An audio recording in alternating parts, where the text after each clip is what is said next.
Hai PJBers, mudah-mudahan sehat hari ini. Dan saya doakan kita semua untuk selalu bahagia, selalu dalam lindungan Tuhan yang Maha Kuasa. Amin. Selamat datang kembali dalam program PJB Pods.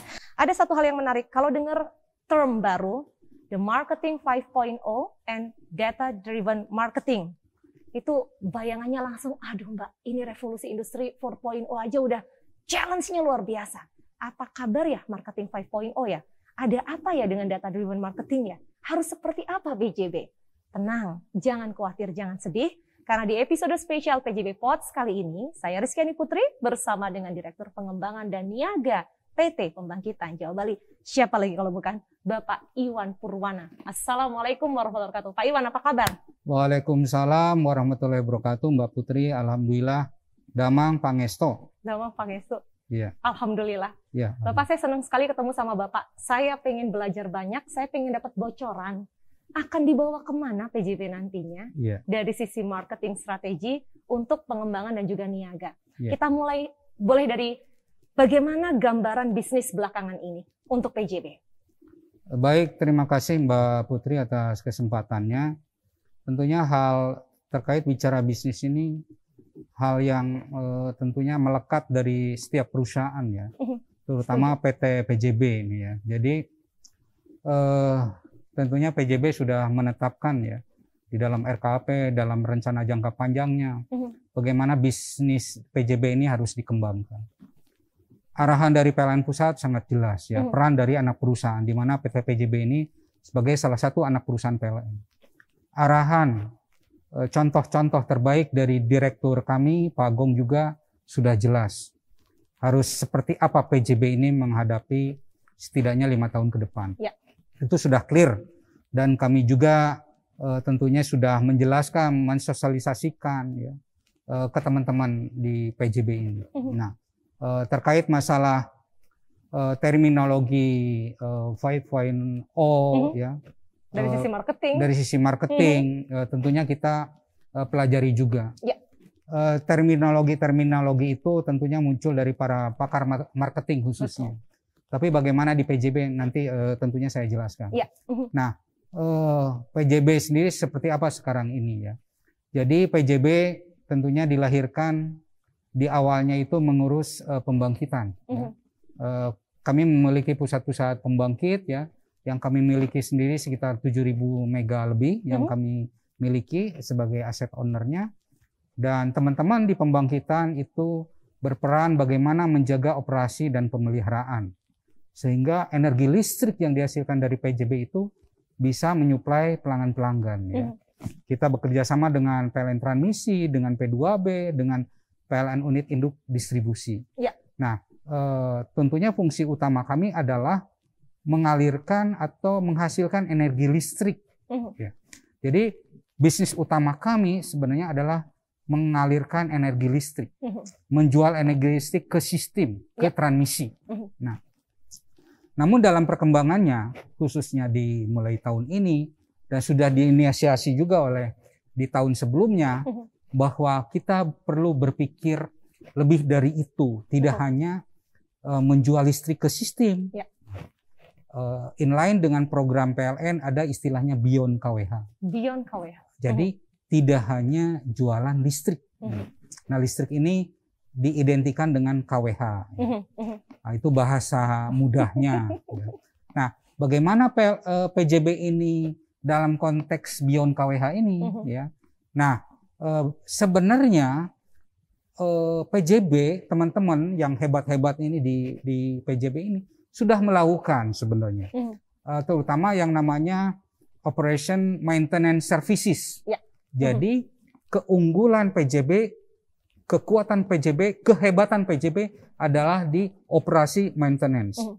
Jadi selama ini kita bisa mengelola pembangkit-pembangkit yang dimiliki oleh PJB, betul. Namun sudah dikembangkan kita juga bisa mengelola atau diberi kepercayaan oleh PLN mengelola pembangkit-pembangkit milik PLN. Ya. Ya, jadi itu yang dilakukan. Kemudian kita juga melakukan investasi di pembangkitan IPP, contohnya di Cilacap. Nah, kami bekerja sama dengan swasta ya mengelola pembangkitan tersebut, menghasilkan listrik, listriknya dijual ke PLN.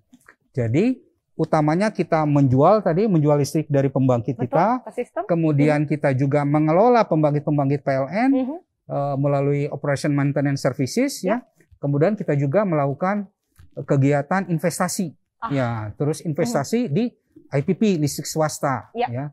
Nah, kemudian selain itu sebenarnya sudah lama kita punya namanya layanan konsultan lewat anak perusahaan kami ya. Ada REC ya, Reconsult, kemudian juga kita punya bisnis di konstruksi EPC, Engineering Procurement and Construction, EPC. Nah, ini dilakukan oleh anak perusahaan kita yang namanya PT Rekadaya ya.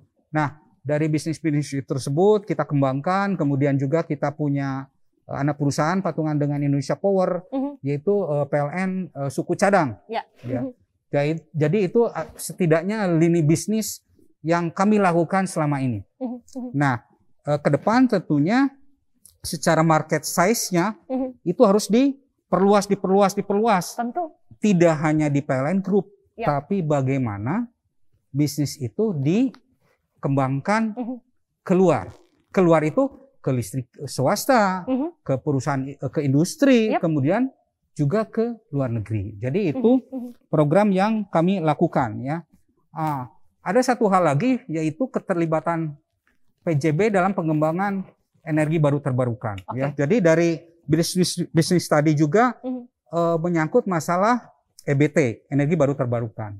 Contohnya kami melalui PJBI, ya, PJB Investasi, itu melakukan investasi di bisnis renewable energy, yaitu floating tenaga surya terapung, ya, PLTS terapung di Cirata. Cirata itu di Kabupaten Purwakarta, ya, dekat kampung saya di Bandung. Jadi itu peran PJB ya dalam kata-kata singkat dalam rangkumannya seperti itu yang kami lakukan selama ini. Nah, kemudian kita akan bicara bagaimana terus bisnis ini bisa terjaga. Betul. Ya. Jadi sustainability dari bisnis itu kan harus dijaga. Betul. Harus tumbuh, ya, tumbuh itu dari market size-nya, dari pertumbuhan penjualnya, sales-nya, begitu juga keuntungannya, gitu ya.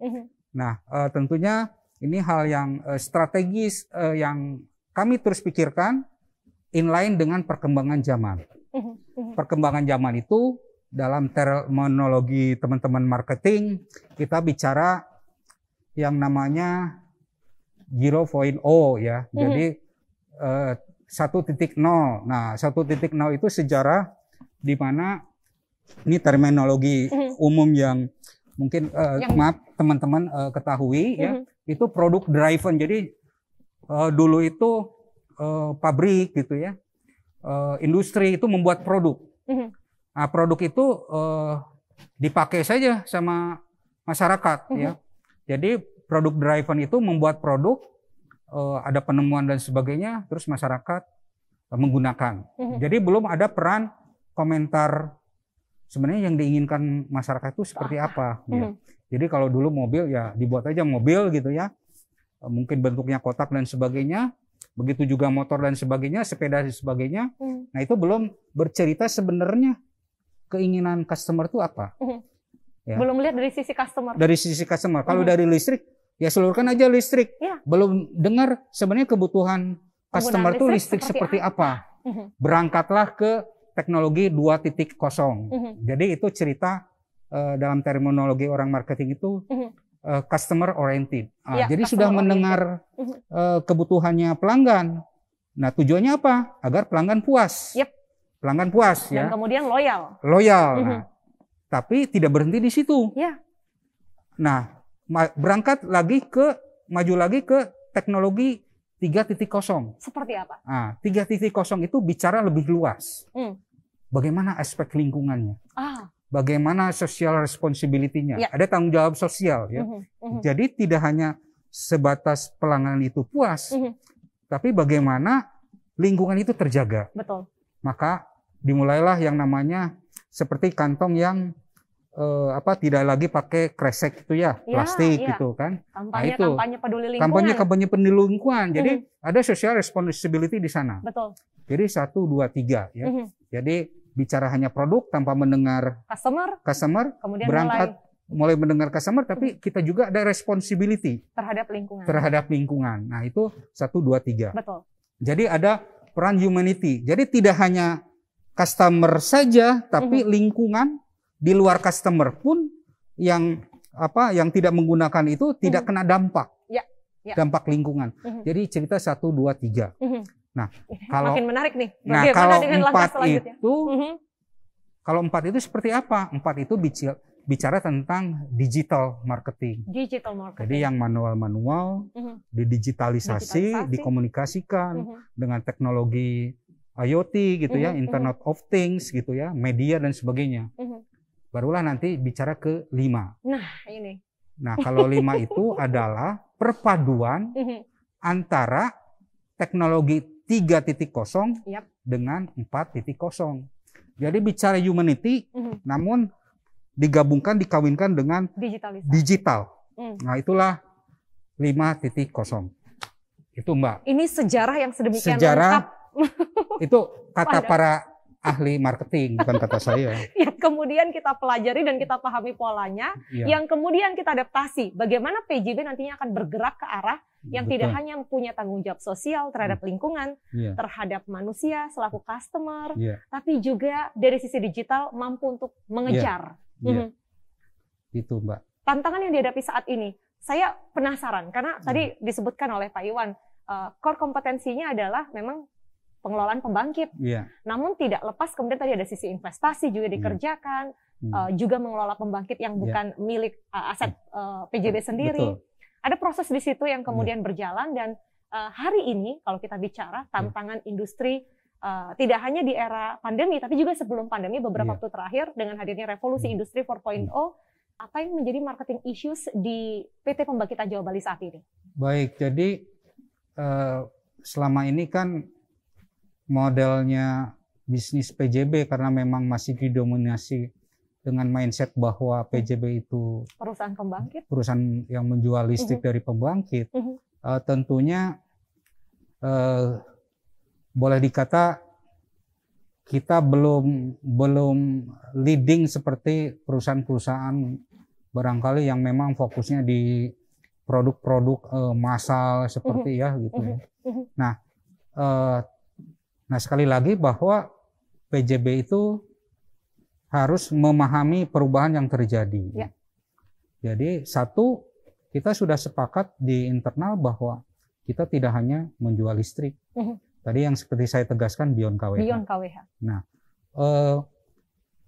sebenarnya 1-2 tahun terakhir itu teman-teman sekali lagi sudah menjual beberapa produk yang istilahnya beyond KWH.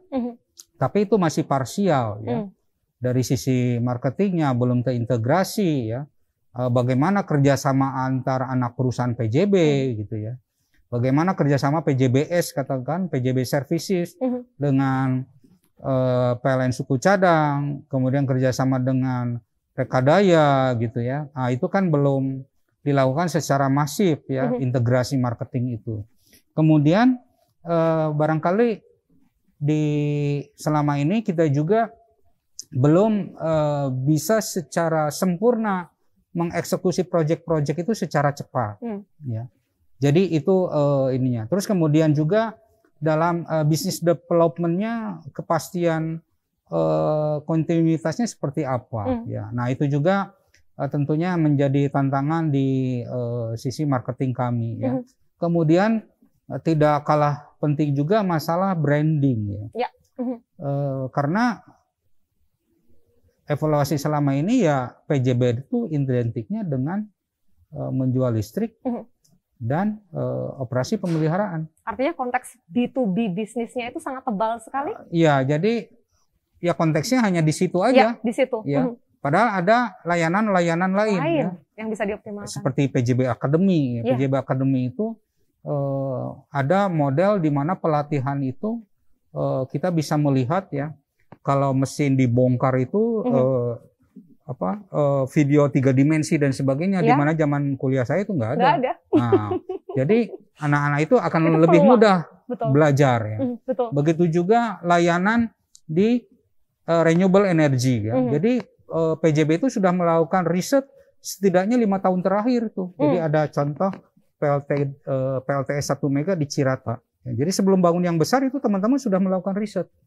Tapi itu tadi mungkin banyak orang yang belum memahami secara detail sebenarnya capability dari PJB itu seperti apa. Nah, jadi dari masalah branding, masalah integrasi, itulah yang terus kita akan sempurnakan. Jadi sebelum bicara ke 5.0, PJB ya setidaknya 2 tahun terakhir ini sudah mengembangkan yang namanya ada I-Core ya. Jadi digitalisasi pembangkit, kita bisa monitor pembangkit-pembangkit milik PJB di seluruh Indonesia? Wow. Secara terpusat. Ya. Wow. Nah, itulah yang namanya ada I-Core di bawah itu di gedung kita. Jadi mungkin masyarakat atau teman kampus ingin melihat bagaimana sebenarnya digital mindset-nya PJB itu sudah dimulai. Tapi itu tadi hanya yang tahunya PJB atau PLN Group lah seperti itu. Kemudian di akhir tahun kemarin 2020 digagas oleh Direktur SDM, kita juga mengembangkan yang namanya PJB Access ya. Nah, ini bagian daripada mengintegrasikan produk-produk itu di dalam satu media ya, digital channel. Jadi PJB Access sudah di launching ya. Mudah-mudahan juga masyarakat terutama pelaku industri bisa melihat secara langsung, secara online ya, tentunya lewat platform digital ini layanan apa saja. Nah, ini cerita 4.0. Yap, betul. Belum cerita ke 5.0. 5.0-nya. Karena itu menyangkut istilahnya teknologi for humanity. Jadi beyond dari sekedar digitalisasi digital platform atau media-media online, lebih daripada itu. Nah, kita akan memanfaatkan secara baik ya perkembangan teknologi ini untuk menumbuh kembangkan bisnisnya PJB. Jadi startnya dari mana? Dari pengelolaan data. Maka kita katakan bahwa 5.0 atau marketing 5.0 itu dimulai dari data, pengelolaan data. Jadi kita istilahkan data driven marketing. Jadi kita harus mengelola data itu secara baik, menggerakkan menjadi bisnis yang terus berkembang. Ya. Jadi data itu digunakan untuk apa saja ya. Nah, data itu ada yang mengatakan bahwa data itu adalah kunci dari keberhasilan. Ya. Jadi siapa yang menguasai data, dialah yang menguasai. Dia akan menguasai dunia. Nah, ya itulah yang namanya evolusi adalah lumrah saja. Ya. Nah, kita bergerak pertama kali itu bagaimana mengelola data. Nah, data apa? Ya data customer. Jadi tidak hanya data perusahaan, ya, tapi perilaku pelanggan. Lingkungan itu yang dituntut dari lingkungan terkait bisnis pembangkitan itu seperti apa? Jadi tidak hanya atau tidak sekedar data dari perorangan person, tapi data juga tentang lingkungan, tuntutan masyarakat, secara luas itu seperti apa. Nah, itulah yang kita kelola ya. Jadi contoh sederhana misalnya kita bergerak dari captive power. Kita punya nggak data captive power di seluruh Indonesia? Ya? Itu kan dikelola. Terus harus tahu juga captive power itu perilakunya seperti apa. Jadi captive power itu industri-industri atau perusahaan-perusahaan atau seperti hotel-hotel punya pembangkit sendiri. Nah, kita punya datanya tidak? Terus data itu diolah gitu ya. Tapi tidak hanya data angka-angka. Kita juga harus mendengar ya, menganalisis. Nah, sebenarnya kalau yang saya pahami marketing 5.0 itu tidak sekedar data digital. Tapi jangan lupa juga physical ya. Jadi kan kadang mungkin keinginannya si Pak Direkturnya, yang pemilik captive power itu kan juga harus dipahami. Harus dibaca. Jadi ini data driven ini kombinasi berbagai data. Ya, integrated. Nah, tapi harus diperhatikan juga menyangkut masalah humanity, menyangkut social responsibility, menyangkut environment. Itu juga harus diperhatikan. Nah, dari situlah nanti model bisnis yang harus dilakukan oleh PJB itu berikutnya seperti apa. Ya. Terus kemudian ada namanya Enterprise Asset Management. Itu juga adalah capability yang sebenarnya sudah dimiliki oleh PJB. Nah, terus bagaimana dikembangkannya? Digitalisasinya oke, sudah. Terus bagaimana dikembangkan bisnis? Nah, kita harus tahu dulu pelanggan itu keinginannya seperti apa. Ya. Terus setiap pelanggan itu sama nggak keinginannya? Jadi tidak hanya sekedar puas pelanggannya, betul, ya, tapi harus ada tanggung jawab yang lebih besarnya lagi, kan? Masalah keamanan data dan sebagainya, tidak berdampak juga terhadap sosial dan sebagainya. Jadi semua aspek itu dirangkum di dalam data tadi. Ya, kita olah tidak hanya data digital, tapi perilaku customernya seperti apa, keinginan customernya apa, customer itu terikat oleh ketentuan-ketentuan lingkungan seperti apa, itu harus kita perhatikan. Jadi tidak hanya sekedar kita membuat satu produk, dapat pendapatan, untung, tidak hanya sekedar itu. Sampai di situ. Jadi ada yang mengistilahkan bahwa marketing 5.0 itu adalah teknologi for humanity. Jadi tidak hanya teknologi for customer, tapi for humanity. Jadi seperti itu yang kita akan lakukan, dan tentunya kami mempunyai keyakinan karena tentunya nanti SDM kita ini sangat antusias, ya, mempunyai kemampuan dasar yang sangat baik. Tentunya hal itu dalam tahapan-tahapannya akan terrealisasi dengan sempurna juga. Dengar cerita Pak Iwan, saya berasa dengar seorang pakar bisnis bicara, tidak hanya sejarah bagaimana industri secara marketing, ya, dari sisi marketing berjalan mulai dari 1.0 sampai dengan 5.0. Bagaimana kita membaca kebutuhan market, keinginan market ke depan, tapi juga bagaimana kita menjadikan teknologi sebagai penggerak for humanity. Ini sesuatu yang PJB saya yakin sudah dengar, namun ketika bicara apa kontribusi yang bisa diberikan oleh PJBers, insan PJB, selaku talenta yang ada di dalam tubuh PJB. Harus bagaimana Pak bergerak ke arah marketing 5.0 dengan data driven marketing ini? Jadi pertama tentunya kita harus punya pemahaman yang sama. Satu visi Pak, ya? Satu visi, satu pikiran, satu tujuan. Itulah yang mungkin orang mengatakan dengan mindset, ya. Jadi marketing mindsetnya itu harus dipahami. Ya. Harus dipahami, kita punya nahkoda, pagong, kita harus memahami apa visinya beliau, gitu kan. Visi itu diaktualisasikan dalam program-program, gitu ya. Di mana kita juga tentunya punya misi. Nah, mindsetnya itu harus dipahami secara baik. Mindset terhadap perubahan. Mindset pemahaman tentang marketing itu sendiri, ya. Jadi ini sangat penting, ya. Jadi mindset tentang marketing itu harus dipahami. Secara organisasi, tentunya kita juga menyempurnakan bagaimana organisasi marketing itu bisa semakin berkembang, ya. Karena katakanlah mindsetnya sudah siap, tapi kalau organisasinya tidak mendukung, kan tidak ini juga, ya, tidak akan tercapai. Nah, Direktur SDM kami Pak Karyawan Aji itu sangat memahami. Jadi program-program itu bekerja sama dengan PJB Academy, itu ada pelatihan tentang marketing, ya, dengan case study, gitu, dengan contoh-contoh kasus, dengan target-target. Jadi ini sangat penting. Organisasi tadi saya bicara juga kurangnya integrasi, ya. Jadi tentunya perlu ada efektivitas di dalam pengelolaan sumber daya manusia. Maka dilakukanlah ada istilahnya integrasi marketing, integrasi resources, ya, sehingga pengelolaan SDM ini bisa efektif. Jadi tidak terlalu banyak pekerja, tapi tidak ada pekerjaannya. Jadi kita lihat yang ada kita efektifkan dengan integrasi marketing, dengan integrasi resources. Ada yang namanya istilahnya kerja secara matriks. Itulah yang kita kembangkan, ya. Nah, dengan itu, dengan pemahaman mindset dan sebagainya, kemudian tadi pengelolaan data, kita bisa meningkatkan kapasitas kita. Kita bisa meningkatkan, enlarge bisnis kita, ya. Kita bisnis existing itu yang core-nya kita bisa jaga, ya, dengan kualitas yang bagus. Bicara tentang tadi keinginan customer itu seperti apa, produknya bagus, dengar customer, terhadap lingkungannya gimana, gitu kan? Ada tanggung jawab sosialnya seperti apa?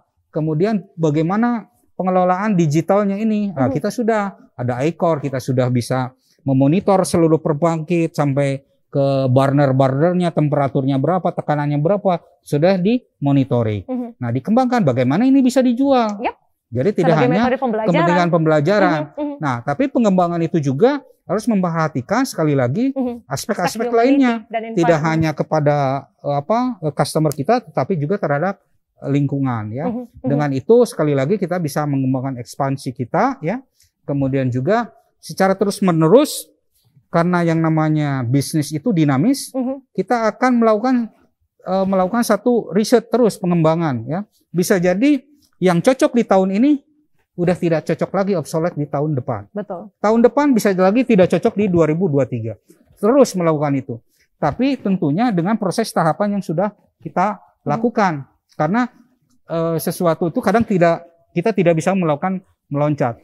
Kita belajar dari pengalaman, dari 1.0 ke 2.0 gitu ya, ke 3.0 itu bagaimana kemudian kita kombinasikan dengan 4.0 itu kombinasi dengan 3 menjadi 5.0.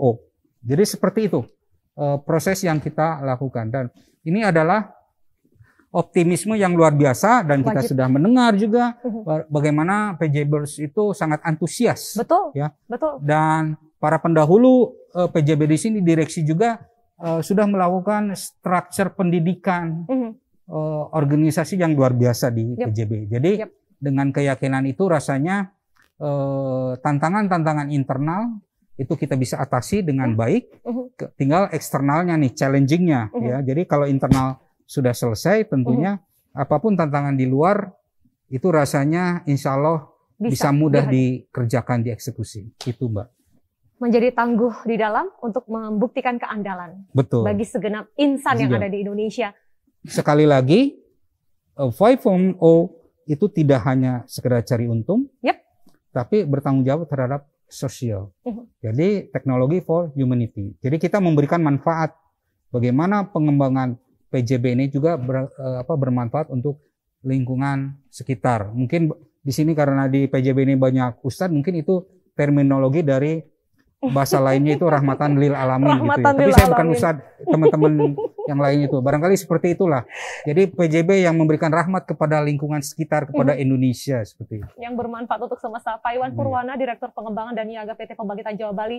Perbincangan kali ini sungguh terasa istimewa di hati saya dan juga di hati segenap insan PJB yang menyaksikan. Dan saya menanti perbincangan kita berikutnya, Pak. Betapa teknologi marketing 5.0 ini tidak hanya bicara tentang teknologi dan menjadi bangga dengan kemajuan teknologi yang telah diberikan oleh perusahaan, yang telah ditunjukkan oleh perusahaan. Namun bagaimana teknologi menjadi manfaat bagi perusahaan, bagi customer, dan bagi masyarakat Indonesia secara luas. Terima kasih banyak atas cerita yang dibagi hari ini. Makan kelapa di Semenanjung Malaya. Sampai jumpa di episode PJB Pod selanjutnya. Saya Rizky Putri undur diri. Terima kasih. Terima kasih Pak Iwan. Terima kasih Mbak Putri.